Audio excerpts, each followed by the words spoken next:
Hello.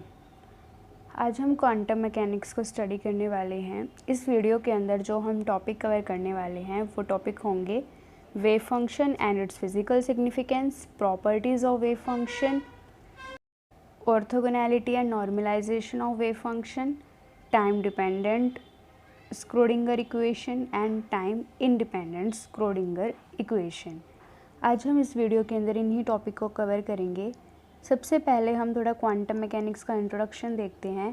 Quantum mechanics में हम microscopic particles की स्टडी करते हैं। जब एक पार्टिकल होता है उसका मास m होता है और वो v वेलोसिटी से मूव करता है तो उसके साथ एक वेव एसोसिएटेड होती है और उस वेव को क्या बोलते हैं? मैटर वेव बोलते हैं या फिर डी ब्रोगली वेव बोलते हैं। जैसे जब भी कोई वेव बनती है, जैसे साउंड वेव्स बनती थी, वो कैसे बनती थी? रेयरफैक्शन और कंप्रेशन से। रेयरफैक्शन के अंदर पार्टिकल एक दूसरे से बहुत दूर होते थे, लेकिन कंप्रेशन के अंदर बहुत ज़्यादा पास होते थे। मतलब जो पार्टिकल के प्रेशर की वेरिएशन थी उसके अंदर, या फिर पार्टिकल की डेंसिटी की वेरिएशन थी।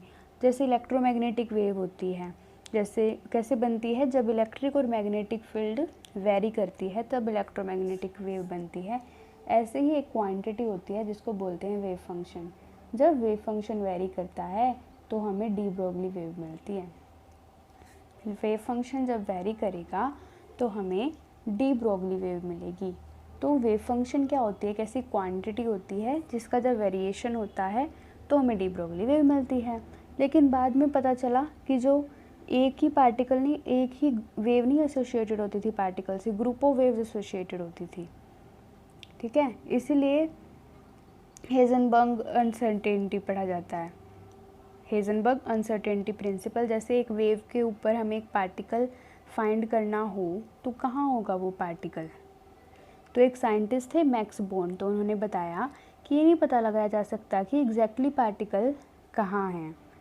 तो उन्होंने बोला कि हम ये फाइंड कर सकते हैं कि उसकी प्रोबेबिलिटी क्या है वहाँ पे पाए जाने की, और वो प्रोबेबिलिटी है वो भी चेंज होती रहती है हर जगह। जैसे हमने भी पढ़ा कि वेव फंक्शन चेंज होता है तो डी ब्रोगली वेव हमें मिलती है, तो और जैसे ही प्रोबेबिलिटी भी चेंज होती रहती है एक वेव के अकॉर्डिंग। तो इसका मतलब है जो वेव फंक्शन है और जो प्रोबेबिलिटी है वो एक सेम चीज़ है। जैसे जब वेव फंक्शन वेरी करता है तो हमें मैटर वेव मिलती है, और एक वेव के ऊपर हमें ये नहीं पता कि पार्टिकल कहाँ होगा, तो जो प्रोबेबिलिटी है वो भी वेरी करती है वेव के अंदर। तो इसका मतलब है वेव फंक्शन ही प्रोबेबिलिटी है। तो जो वेव फंक्शन है वो एक क्वांटिटी है जिसके अंदर अगर वेरिएशन होगा तो हमें क्या मिलेगी? मैटर वेव मिलेगी। और दूसरी डेफिनेशन ये हो सकती है वेव फंक्शन की कि ये क्या है? एक प्रोबेबिलिटी है, जो मैंने अभी बताया। प्रोबेबिलिटी है एक पार्टिकल को फाइंड करने की एक पर्टिकुलर पोजीशन पे, कि क्या हमें पता, एक वेव के अंदर हमें क्या पता कि पार्टिकल कहाँ है। और वेव फंक्शन दोनों क्या है? सेम चीज़ है। ठीक है, वेव फंक्शन और probability are the same thing. तो वेव फंक्शन की डेफिनेशन क्या हो जाएगी कि that quantity whose variation make कर a matter wave is called a wave function, और जो उसका मेजर होगा probability of finding a particle around a particular position is called a wave function. एक बार और बता रही हूँ कि जब भी किसी चीज़ के अंदर वेरिएशन होता है तब वेव बनती है। तो जब वेव फंक्शन का वेरिएशन होता है तब डी ब्रोगली वेव मिलती है। इसको डी ब्रोगली वेव को ही मैटर वेव बोलते हैं। और ऐसे ही साइंटिस्ट ने बताया कि एक पार्टिकल की एग्जैक्टली पोजीशन नहीं पाई जा सकती, तो फिर बताया गया कि उसकी प्रोबेबिलिटी को फाइंड कर सकते हैं, और वो प्रोबेबिलिटी भी हर जगह क्या करती रहती है? एक वेव के अंदर चेंज रहती है पार्टिकल की, कि पार्टिकल की प्रोबेबिलिटी भी चेंज रहती है। तो इससे हमें ये पता चला कि जो वेव फंक्शन है और जो प्रोबेबिलिटी है वो सेम थिंग है।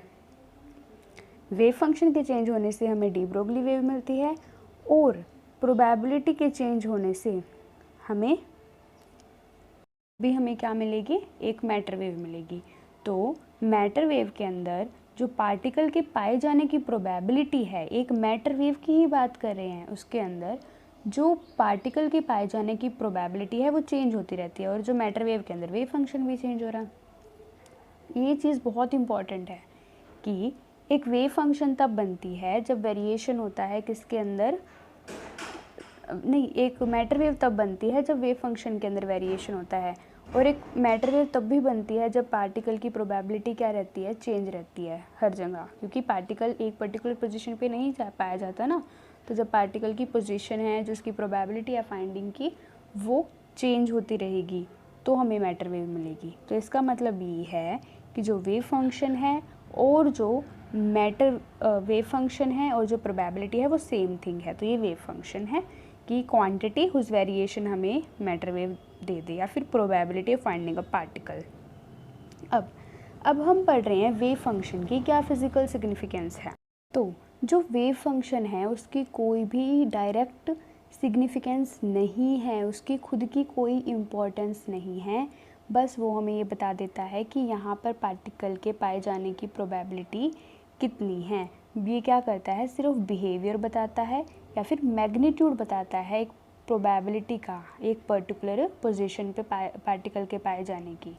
और जो पार्टिकल की प्रोबेबिलिटी होती है फाइंड होने की कहीं पे भी, वो लेस होगी अगर magnitude of wave function less होगा, और वो ज़्यादा होगी अगर मैग्नीट्यूड ज़्यादा होगा। जो प्रोबेबिलिटी होगी एक पार्टिकल को पाए जाने की वो कम होगी अगर वेव फंक्शन का मैग्नीट्यूड कम होगा, और वो ज़्यादा होगी अगर वेव फंक्शन का मैग्नीट्यूड ज़्यादा होगा। और जो थर्ड सिग्निफिकेंस है वो ये होगी कि हमने बोर्न इंटरप्रिटेशन के अकॉर्डिंग जो वेव फंक्शन का स्केयर होता है उसको बोलते हैं प्रोबेबिलिटी डेंसिटी। वो प्रोपोर्शनल होती है एक पार्टिकल को फाइंड करना पर यूनिट वॉल्यूम की प्रोबेबिलिटी के। बोर्न इंटरप्रिटेशन के अकॉर्डिंग जो वेव फंक्शन का स्केयर है, जिसको हम प्रोबेबिलिटी डेंसिटी बोलते हैं, जिसकी एक डायरेक्ट सिग्निफिकेंस है। जो प्रोबेबिलिटी डेंसिटी होती है ना, उसकी एक डायरेक्ट सिग्निफिकेंस होती है, सिंपल वेव फंक्शन की कोई डायरेक्ट सिग्निफिकेंस नहीं होती, ठीक है। और वो किसके प्रोपोर्शनल होता है, प्रोबेबिलिटी डेंसिटी या फिर वेव फंक्शन का स्केयर, वो प्रोपोर्शनल होता है probability of finding the particle की पर यूनिट वॉल्यूम की। एक पर यूनिट वॉल्यूम पे पार्टिकल के पाए जाने की प्रोबेबिलिटी कितनी है। और प्रोबेबिलिटी डेंसिटी यहाँ पे बोला है ना वेव फंक्शन स्केयर, इसको बोलेंगे प्रोबेबिलिटी डेंसिटी। और ये डिफरेंट एक्सिस के लिए डिफरेंट होगा, ये डिफरेंट एक्सिस के लिए डिफरेंट होगा। तो फिजिकल सिग्निफिकेंस हमने भी 3 पढ़ी हैं कि वेव फंक्शन की कोई डायरेक्ट सिग्निफिकेंस नहीं होती, बस ये हमें बिहेवियर और मैग्नीट्यूड को बताता है कि पार्टिकल हमें एक पर्टिकुलर पोजीशन पे कहाँ मिलेगा। और जो प्रोबेबिलिटी है वो लेस होगी अगर वेव फंक्शन का मैग्नीट्यूड लेस है, और प्रोबेबिलिटी ज़्यादा होगी फाइंड करने की पार्टिकल अगर उसका मैग्नीट्यूड ज़्यादा है वेव फंक्शन का। और बोर्न इंटरप्रिटेशन ने बताया कि जो वेव फंक्शन का स्केयर है, जिसको प्रोबेबिलिटी डेंसिटी बोलते हैं, वो प्रोपोर्शनल होगी probability of finding the particle per unit volume. अब हम पढ़ेंगे फोर्थ इसकी सिग्निफिकेंस। अब जैसे इसके ऊपर वाली है जो PRT is equals to psi RT square की, जो प्रोबेबिलिटी का जो वेव फंक्शन का स्केयर है वो प्रोबेबिलिटी के डायरेक्टली प्रोपोर्शनल है। तो मतलब PRT जो प्रोबेबिलिटी है वो पोजीशन और टाइम का फंक्शन है, और ऐसे ही जो वेव फंक्शन है वो भी पोजीशन और टाइम का फंक्शन है, इसलिए RT दिखा रखा है। इसलिए जो PRT है वो साई RT के स्केयर के इक्वल है। और जो प्रोबेबिलिटी निकालते हैं हम किसी भी पार्टिकल को फाइंड करने की, वो ऐसे निकाली जाती है PRT is equals to integration of psi star psi dx dy dz। सबसे पहले देखो हम एक वॉल्यूम के अकॉर्डिंग निकाल रहे हैं, इसलिए dx dy dz लिया हुआ है, मतलब 3 डायमेंशन की बात कर रहे हैं। और साई यहाँ पे एक वेव फंक्शन है जो मैटर वेव को जनरेट करेगा, और यहाँ पे जो साई स्टार है ये कॉन्जुगेट है इस साई का। जैसे हमने रियल एंड इमेजिनरी की बात की है 10th 12th क्लास के इसके मैथ में, जैसे a प्लस आयोटा बी होता है, तो यहाँ पे a की जो a वैल्यू होती है वो रियल होती है और आयोटा बी इमेजिनरी होती है। तो जब हम इनका कॉन्जुगेट निकालते हैं, a प्लस आयोटा बी का कॉन्जुगेट क्या आता है, a माइनस आयोटा बीटा। और जो साई स्टार साई की वैल्यू निकलेगी इस केस में a plus iota beta into a minus iota beta. तो जो वैल्यू आती है वो वैल्यू आती है a square plus b square. अब सीधी सी बात है, जो साई और साई स्क्वायर, एक तो होता है वेव फंक्शन, एक होता है प्रोबेबिलिटी डेंसिटी जिसको बोलते हैं साई स्क्वायर। और जो प्रोबेबिलिटी का जो फॉर्मूला होगा फाइंडिंग द पार्टिकल वो होगा integration Sai star psi dx dy dz। जो साई है वो वेव फंक्शन है और जो साई स्टार है वो उसका कॉन्जुगेट है। साई स्टार क्या है, कॉन्जुगेट किसका, वेव फंक्शन का। अब हम पढ़ रहे हैं कि प्रॉपर्टीज़ क्या है वेव फंक्शन की। सबसे पहले ये हमें एक पार्टिकल की पोजीशन की सारी डिटेल दे देता है। अब हमें एक चीज़, बहुत इंपॉर्टेंट चीज़ है, अगर हमें किसी चीज़ की वेव फंक्शन की वैल्यू पता हो ना तो हम उसका एड्रेस निकाल सकते हैं, उसकी हर चीज़ निकाल सकते हैं, उसकी मोमेंटम निकाल सकते हैं, उसकी एनर्जी निकाल सकते हैं, काइनेटिक पोटेंशियल, कोई भी एनर्जी निकाल सकते हैं। मतलब उसका अगर हमें वेव फंक्शन पता है किसी भी पार्टिकल का तो हम उससे उसकी सारी इन्फॉर्मेशन ले सकते हैं, सारी इन्फॉर्मेशन हम उसकी निकाल सकते हैं। और जो साई है शुड भी कॉन्टीन्यूस होना चाहिए और इसकी सिंगल वैल्यू होनी चाहिए। ये तो हमें पता है कि जो वेव फंक्शन की जो वैल्यू होती है वो 0 से 1 होती है, ठीक है। और जैसे हम स्कूल से घर जाते हैं तो हमें जाना ही पड़ता है, ये नहीं होता कि हम बीच में कहीं रुक जाएं। तो इसका मतलब है कि एक कॉन्टीन्यूस होता ही है, या तो हमारी जो प्रोबेबिलिटी है वो घर पे होगी या फिर हमारी प्रोबेबिलिटी कॉलेज में होगी। तो जो साई है वो कॉन्टीन्यूस होना चाहिए और उसकी वैल्यू क्या होनी चाहिए, सिंगल वैल्यू होनी चाहिए, क्योंकि इसकी प्रोबेबिलिटी इन्हीं के अंदर होगी ना, तो वेव के अंदर ही पाया जाएगा पार्टिकल, और कहीं तो उसकी कोई प्रोबेबिलिटी नहीं होगी, एक वेव के अंदर ही होनी चाहिए। और जो इसका डिफ्रेंसिएशन होगा वेव फंक्शन का वो भी कॉन्टीन्यूस होना चाहिए, मतलब इस एक वेव के अंदर ही उसकी प्रोबेबिलिटी होनी चाहिए, उसके बाहर नहीं। और ये भी क्या होना चाहिए, सिंगल वैल्यू होना चाहिए।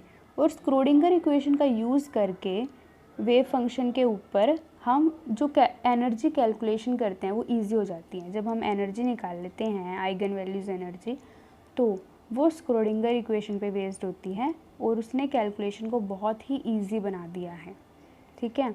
और जो प्रोबेबिलिटी है फाइंडिंग अ पार्टिकल वो 0 होगी अगर वो एग्जिस्ट करता है। अगर एक पार्टिकल एग्जिस्ट करेगा तो उसकी प्रोबेबिलिटी 1 होगी, अगर पार्टिकल ही नहीं एग्जिस्ट करता तो उसकी प्रोबेबिलिटी कितनी होगी, कॉमन सी बात है 0 होगी। अगर पार्टिकल की कोई भी सर्टेनिटी नहीं है कि वो एग्जिस्ट करता है या नहीं करता, कि कंफर्मेशन नहीं है हमें कि है या नहीं है, तो जो उसकी प्रोबेबिलिटी है वो 0 और 1 के बीच में होगी, ठीक है।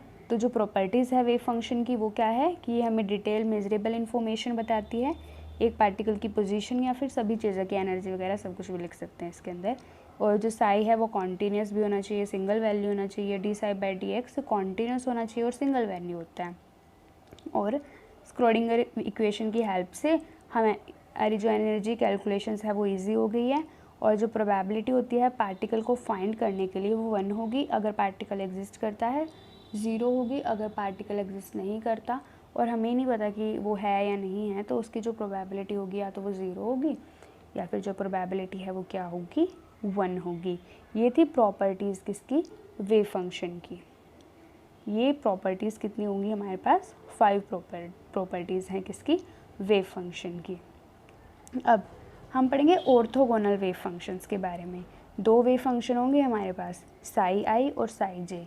उनको तब हम ऑर्थोगोनल वेव फंक्शन बोलेंगे अगर हम इंटीग्रेशन निकालें साई आई स्टार साई जे का डी टो। यहाँ पे जो डी टो है ये एक वॉल्यूम एलिमेंट है जो 3 एक्सिस को शो करता है, d x d y d z. If i is not equal to j, कि अगर जो आई है यहाँ पे जो मैंने साई आई के अंदर और जे के अंदर दिखाया है कि अगर आई जे के इक्वल नहीं है और जब हम इसका इंटीग्रेशन करते हैं साई आई स्टार का साई जे के साथ वॉल्यूम एलिमेंट में, तो अगर वो हमें 0 मिले तो वो वेव फंक्शन क्या होंगे, ऑर्थोगोनल वेव फंक्शंस होंगे। ये एक प्रॉपर्टी है, ठीक है। क्या है ये प्रॉपर्टी है कि ऑर्थोगोनल वेव फंक्शंस क्या होते हैं कि अगर 2 कोई वेव फंक्शंस हैं और हम उनको क्या करते हैं, एक का कॉन्जुगेट लेते हैं और एक को सिंपल वेव फंक्शन का प्रोडक्ट लेते हैं और उनका इंटीग्रल वॉल्यूम निकालते हैं, वो हमें 0 मिले और आई जे के नॉट इक्वल होना चाहिए, तो वो क्या होंगे, ऑर्थोगोनल वेव फंक्शन। अब बात करते हैं नॉर्मलाइजेशन ऑफ वेव फंक्शन क्या होती है। ये सिमिलर है उसके ऑर्थोगोनल वेव फंक्शन के। जो 2 वेव फंक्शन होंगे साई आई और साई जे, उनको हम तब नॉर्मलाइज्ड बोलेंगे जब ये कंडीशन वो सेटिस्फाई करेंगे कि जो इंटीग्रेशन है साई आई साई जे, ये स्मॉल जे आएगा, यहाँ पे मैंने गलती से ही लिख दिया, स्टार डी टो वो किसके इक्वल आएगा, 1 के, बट आई किसके इक्वल होना चाहिए, जे के इक्वल होना चाहिए। आई और जे की वैल्यू क्या होनी चाहिए, इक्वल होनी चाहिए। 1 1 है तो 1, 2 2 है तो दोनों की 2 ही होनी चाहिए, 3 है तो 3 ही होनी चाहिए। तो जब हम इनका मतलब एक वेव फंक्शन ले और उसी वेव फंक्शन का हम क्या लें, कॉन्जुगेट ले और उनका वॉल्यूम पे इंटीग्रेशन कर दें, तो हमें अगर 1 मिल रहा है तो हम बोल सकते हैं ये क्या है, नॉर्मलाइज्ड वेव फंक्शन है, या फिर इसको हम बोल सकते हैं नॉर्मलाइजेशन है किसकी, वेव फंक्शन की। जब हमें क्या मिलेगी, वैल्यू 1 मिलेगी, integration psi i psi j d tau के। अब जो वेव फंक्शन ऊपर वाली इक्वेशन को जब हमने भी पढ़ी थी नॉर्मलाइज्ड वेव फंक्शन वाली, उसको ओबे करता है, उसको क्या बोलते हैं, नॉर्मलाइज्ड। जो भी वेव फंक्शन इस इक्वेशन को फॉलो करेगा उस इक्वेशन को क्या बोलेंगे, नॉर्मलाइज्ड। और जो जिस वेव को हम एक्सेप्ट कर लेते हैं उसको हम नॉर्मलाइज कर सकते हैं एक एलिमेंट्स, एक कांस्टेंट से मल्टीप्लाई करके, ठीक है। जैसे हमें कोई भी वेव फंक्शन दे दिया, हमें बोल दिया कि इसको नॉर्मलाइज्ड करो, तो हम उसको एक कांस्टेंट से क्या करेंगे, मल्टीप्लाई करेंगे उसको नॉर्मलाइज करने के लिए। कि जो वेव फंक्शन की अभी हमने इक्वेशन देखी, वो वेव फंक्शन की इक्वेशन जो वेव फंक्शन ओबे करेगा उस फंक्शन को हम बोलते हैं नॉर्मलाइज्ड वेव फंक्शन। और जो अगर हमें कोई भी वेव फंक्शन को नॉर्मलाइज्ड करना है तो हम उसको एक कांस्टेंट से क्या कर देंगे, मल्टीप्लाई कर देंगे। क्या करेंगे, एक कांस्टेंट वैल्यू से उसको मल्टीप्लाई कर देंगे। अब हम पढ़ने जा रहे हैं time dependent Schrödinger wave equation. तो इसको सबसे पहले हम एक फ्री पार्टिकल के लिए पढ़ेंगे। सबसे पहले आपको विजिबल होनी चाहिए स्क्रीन।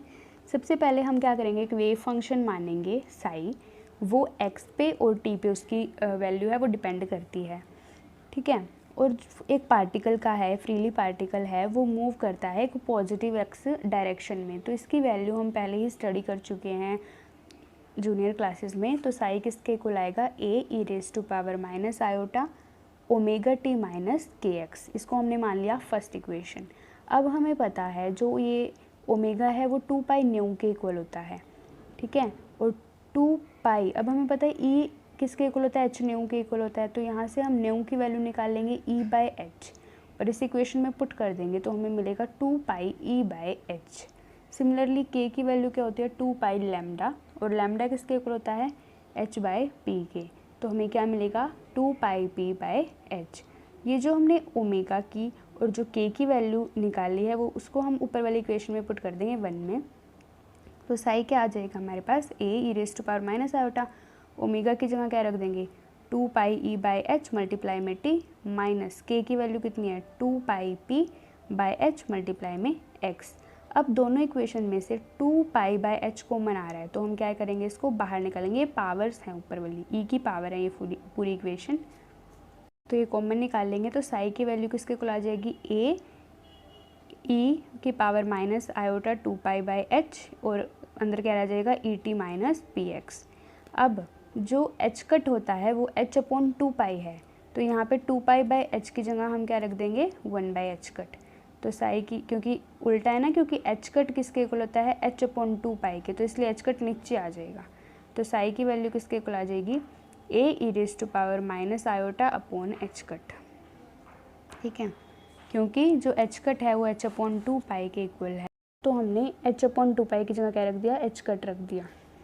अब हम सेकेंड इक्वेशन को डिफ्रेंशिएट करेंगे विद रिस्पेक्ट टू एक्स। तो हमें क्या मिलेगा, curly psi by curly x is equal आएगा हमारे पास iota p upon h cut A e raise to power minus iota upon h cut E t minus p x. Integration कैसे हुआ, जैसे ई की पावर का जो भी इंटीग्रेशन होता है वो तो एज इट इज़ आ जाता है, तो A e raise to power minus iota by h cut E t minus p x तो एज इट इज़। अब हमें एक्स की रिस्पेक्ट में डेरिवेशन करना है तो ई टी तो कांस्टेंट हो जाएगा उसका, तो ठीक है। और जो पी एक्स की वैल्यू है उसका इंटीग्रेशन होगा तो उसको मल्टीप्लाई करके minus iota h cut P से मल्टीप्लाई करेंगे तो उसका एक्स के अकॉर्डिंग जो डिफ्रेंशिएशन आएगा वो आएगा iota p upon h cut, ठीक है। आई होप आपको अंडरस्टैंड हो गया होगा।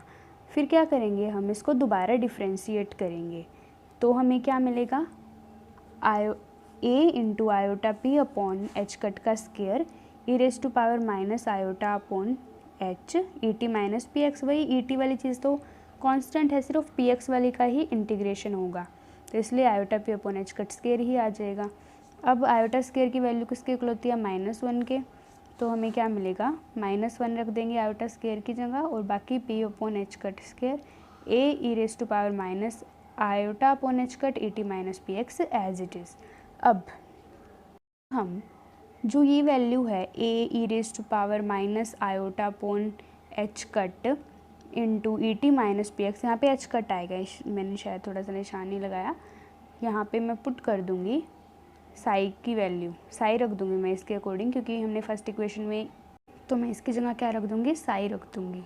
फिर क्या होगा, हमारे पास पी स्क्वायर साई किसके इक्वल आ जाएगा, minus h cut square, H cut square को इस साइड ले जाऊँगी तो माइनस एच कट स्क्वायर करली square psi upon curly x square, इसको मैंने क्या मान लिया, थर्ड इक्वेशन मान लिया। अब सेकंड इक्वेशन थी जो हमारे पास, उसको हम दोबारा डिफरेंशिएट करेंगे टी के रिस्पेक्ट में, तो हमें क्या मिलेगा, d psi by d t equals to minus iota upon h cut E psi. Hope आप सभी लिख ले एक बार ताकि आपको ज़्यादा अंडरस्टैंड हो। जो सेकंड इक्वेशन थी उसको हम टी के रिस्पेक्ट में डिफरेंशिएट करेंगे, तो हमें मिलेगा d psi by d t equals to minus iota upon h cut E psi. यहाँ से जो ई साई की वैल्यू आएगी वो आएगी iota h cut curly psi upon curly T, इसको हम बोलेंगे फोर्थ इक्वेशन। और यहाँ पे हमने जो -1 अपॉन आयोटा होता है उसकी जगह क्या रखा है, आयोटा। तो हमारे पास एक थर्ड इक्वेशन आ गई जिसमें वैल्यू है पी स्क्वायर साई की, और एक फोर्थ इक्वेशन आ गई जिसमें हमने ई साई की वैल्यू को फाइंड किया है। तो जब हम एक फ्री पार्टिकल की बात करते हैं तो उसकी जो पोटेंशियल एनर्जी होती है वो क्या होती है, ज़ीरो होती है। पोटेंशियल एनर्जी यहाँ पे ज़ीरो क्यों होती है, क्योंकि उस पर कोई फील्ड नहीं है, यहाँ पे कोई फील्ड नहीं है, इसलिए पोटेंशियल एनर्जी ज़ीरो है। तो एनर्जी किसके इक्वल है, potential energy plus kinetic energy, तो पोटेंशियल तो ज़ीरो होगी, तो ई की वैल्यू आ जाएगी पी स्क्वायर बाय 2m। ये हम बहुत बार निकाल चुके हैं, half of m v square को m से मल्टीप्लाई करेंगे, m से डिवाइड करेंगे, एम वी को p लिख देंगे, फिर उसका एम वी का होल स्क्वायर वो होता है पी स्क्वायर बाय 2m। अब मल्टीप्लाई कर देंगे दोनों तरफ किससे, साई से, तो हमें ई साई किसके इक्वल आ जाएगा, P square psi upon 2m। अब जो थर्ड और फोर्थ में हमने ई साई और पी स्क्वायर साई की ही वैल्यू निकाली थी, जब वो दोनों वैल्यू हम इन इक्वेशंस में पुट कर देंगे तो हमें रिक्वायर्ड इक्वेशन मिलेगी iota h cut curly psi upon curly t equals to minus h cut square upon 2m curly square psi upon curly x square. अब इनको हम साई को एक्स और टी का फंक्शन दिखा देंगे और इनकी रीअरेंजमेंट कर लेंगे, तो minus h cut square upon 2m curly square psi upon curly x square x t is equal आ जाएगा iota h cut curly psi x t upon curly t. ये ही क्या होती है, स्क्रोडिंगर वेव इक्वेशन होती है एक फ्री पार्टिकल के लिए वन डायमेंशन में। क्या होती है, ये ही हमारे पास स्क्रोडिंगर वेव इक्वेशन होती है एक फ्री पार्टिकल के लिए वन डायमेंशन में। अब हमने फ्री पार्टिकल का पढ़ा था, अब हम एक पार्टिकल के बारे में पढ़ेंगे जिस पे फोर्स लग रही है, मतलब उस पर फील्ड लग रही है, तो उसकी कोई भी पोटेंशियल एनर्जी होगी और वो पोटेंशियल एनर्जी पोजीशन का और टाइम का फंक्शन होगी। लेकिन कुछ टाइम ऐसा भी होता है जब पोटेंशियल एनर्जी सिर्फ पोजीशन का फंक्शन होती है, टाइम का नहीं होती, तो तब जो टोटल एनर्जी है वो किसके इक्वल आएगी, पोटेंशियल भी होगी और हमारे पास काइनेटिक भी होगी। तो पोटेंशियल हमने लिख ली v, जो किसका फंक्शन है, पोजीशन का और टाइम का, और kinetic energy P square by 2m। तो जो हमने वही जो पिछले ऊपर जो फ्री पार्टिकल के लिए इक्वेशन निकाली थी 3 और 4, वो यहीं पे पुट कर देंगे हम दोबारा। तो आई एच कट कर ली साई अपॉन कर ली टी साई की जगह, और पी स्क्वायर साई की जगह हमने पुट कर दिया माइनस एच कट स्क्वायर कर ली square psi upon curly x square और अपॉन 2m, मतलब इनकी वैल्यूज़ पुट कर दी, और प्लस एक पोटेंशियल एनर्जी आ जाएगी वी एक्स टी साई। तो इसको रीअरेंज कर दिया तो हमारे पास क्या आ जाएगी, minus h cut square upon 2m curly square Sai जो एक्स टी का फंक्शन है, बस ये लिख दिया, upon curly x square plus potential energy V x t, और साई को भी लिख दिया कि वो किसका फंक्शन एक्स और टी का। सिमिलरली आई एच वहाँ पे भी कर ली साई कर ली टी, और साई को लिख दिया एक्स और टी का फंक्शन है। यही क्या थी, स्क्रोडिंगर वेव इक्वेशन थी एक पार्टिकल के लिए जब इस पर फोर्स लगे एक वन डायमेंशन में। लेकिन जब हम 3 डायमेंशन की बात करेंगे तो यहाँ पे क्या करेंगे, डेल लिख देंगे, डेल स्क्वायर साई लिख देंगे। करली square psi upon curly x square के बजाय हम सभी एक्सेस की बात करें, वाई और जेड की भी है, तो डेल स्क्वायर साई लिख देंगे, क्या है, और v r t psi r t as it is, और i h cut curly psi जो एक्स टी का फंक्शन है अपॉन टी टी वो एज इट इज़ रहेगा। ये क्या है, स्क्रोडिंगर वेव इक्वेशन है फॉर ए पार्टिकल अगर उस पर कोई एक्सटर्नल फोर्स लगे। तो क्या ही है हमारे पास स्क्रोडिंगर वेव इक्वेशन 3 डायमेंशन में, minus h cut square del square psi r t plus v r t psi r t is equals to i h cut curly psi upon curly t r t. और इसको simply हम ऐसे भी लिख सकते हैं कि minus h cut square upon 2m की, अगर हमने दिखाया कि किसका फंक्शन है साई वगैरह, डेल स्क्वायर साई लिख दिया डायरेक्ट, प्लस वी साई, ये तो हमें पता ही होता है कि जो साई है वो पोजीशन और टाइम का फंक्शन है, इज इक्वल होगा आई h cut curly psi upon curly t. ये कोई ज़रूरी नहीं है कि हम हर बार पीछे आर टी ये सब कुछ लिखें, इसको हम सिंपली राइट कर सकते हैं minus h cut square upon 2m del square psi plus v psi is equals to i h cut curly psi upon curly t. ये क्या है, स्क्रोडिंगर की वेव इक्वेशन है एक पार्टिकल के लिए जब उसके ऊपर क्या लगेगी, एक्सटर्नल फोर्स लगेगी।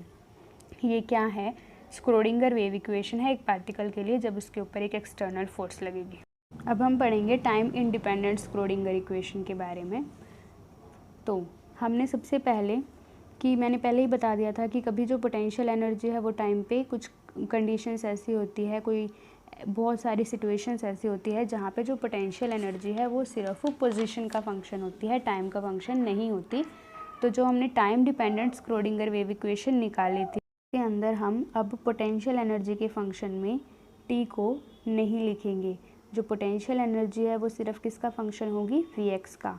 तो जो ये इक्वेशन लिखी हुई है इक्वेशन नंबर 1, इसके ये बिल्कुल टाइम डिपेंडेंट वाली इक्वेशन है, बट अब ये किसका जो पोटेंशियल एनर्जी है वो सिर्फ पोजीशन का फंक्शन है, सिर्फ पोजीशन का फंक्शन है। तो ये हमने ली है टाइम इंडिपेंडेंट स्क्रोडिंगर इक्वेशन की इक्वेशन को डिराइव करने के लिए।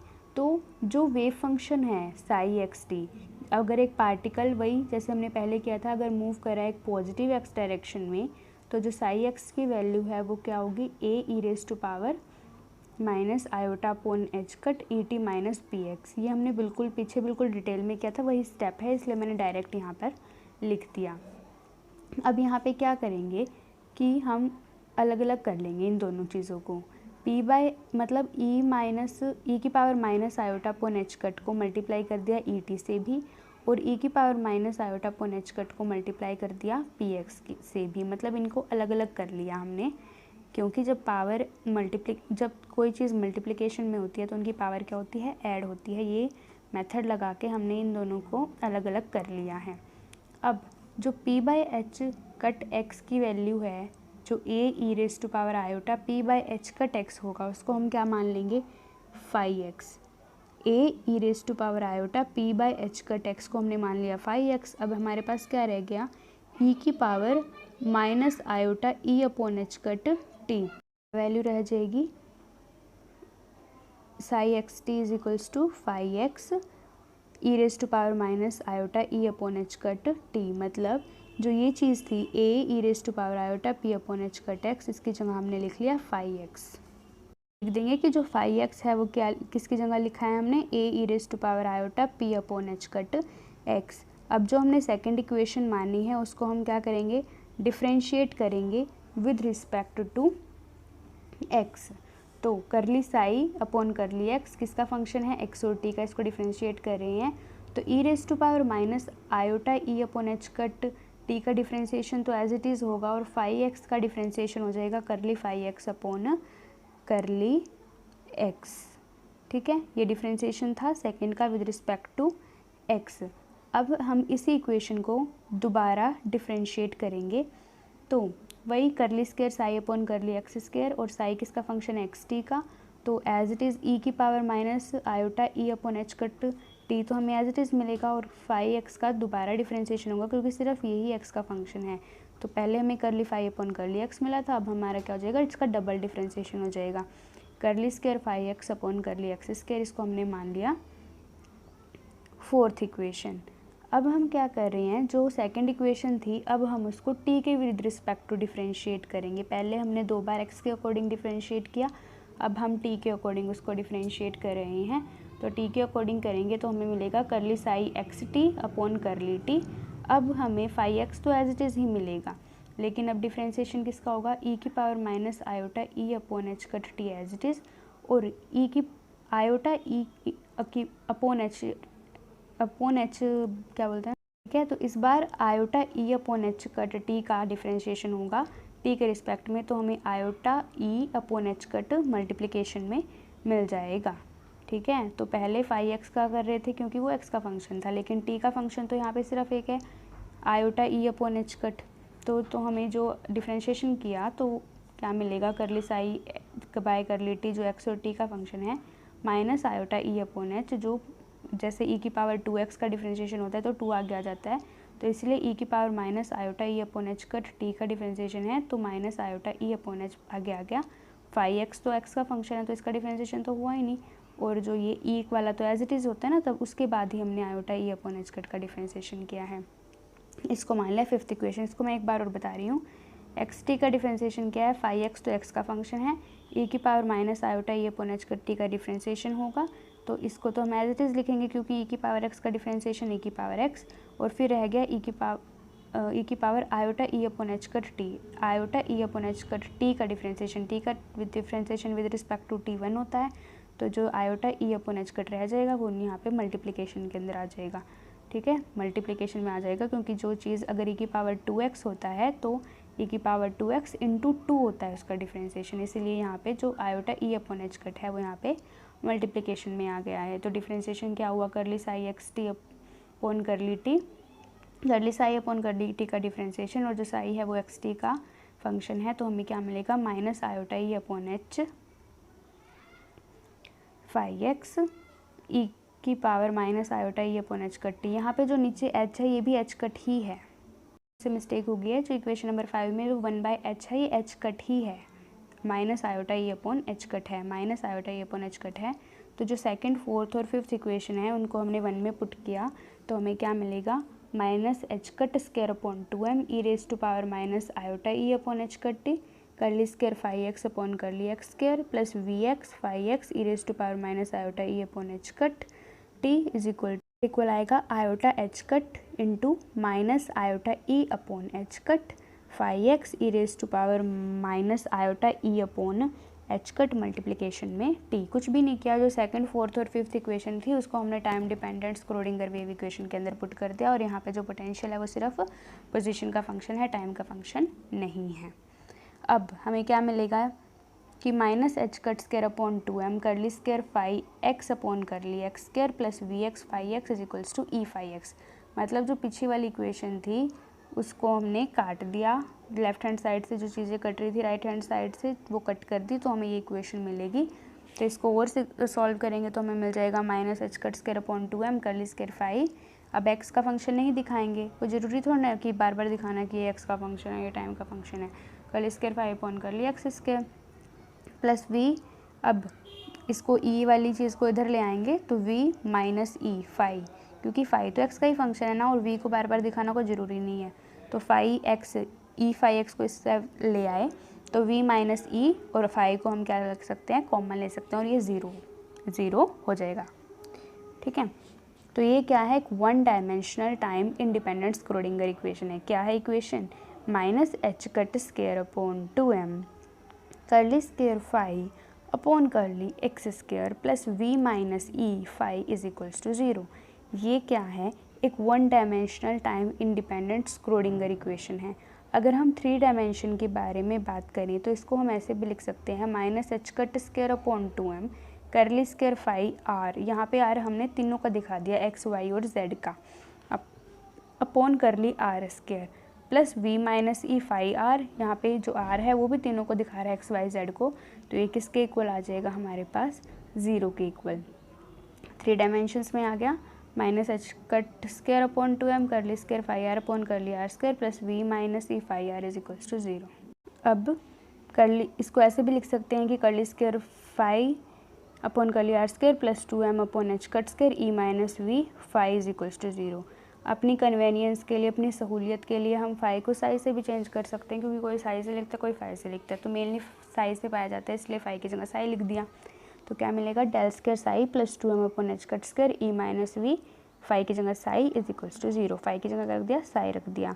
वेयर जो साई है वो क्या है, टाइम का इंडिपेंडेंट है, क्योंकि कोई टाइम वाली कोई इक्वेशन ही नहीं आ रही, किसी पे कोई टाइम डिपेंड ही नहीं करा, तो ये क्या है, टाइम इंडिपेंडेंट है। तो जो अबव इक्वेशन है, इसी इक्वेशन को हम क्या बोलते हैं, स्क्रोडिंगर की स्टेडी इक्वेशन या फिर टाइम की इंडिपेंडेंट स्क्रोडिंगर इक्वेशन। जो ये इक्वेशन है, क्योंकि इसके अंदर कोई भी टाइम की वैल्यू नहीं आ रही, तो मतलब ये टाइम इंडिपेंडेंट है, ठीक है। तो साई इंडिपेंडेंट है टाइम का, और कोई भी इसके अंदर टाइम की वैल्यू नहीं आ रही जो टाइम के साथ वेरी करे। तो जो अबव इक्वेशन है, क्योंकि कोई भी चीज़ टाइम के साथ वेरी नहीं कर रही, तो जो अबव इक्वेशन है, इसलिए इसको क्या बोलेंगे, स्क्रोडिंगर स्टेडी स्टेट इक्वेशन या फिर time independent Schrodinger equation. The above equation is called Schrodinger state equation या फिर टाइम इंडिपेंडेंट स्क्रोडिंगर इक्वेशन, जो क्या है, del square psi plus 2m upon h cut square e minus v psi is equals to 0, del square psi plus 2m upon h cut square e minus v psi is equals to 0। I hope आपको समझ में आया होगा। Thank you.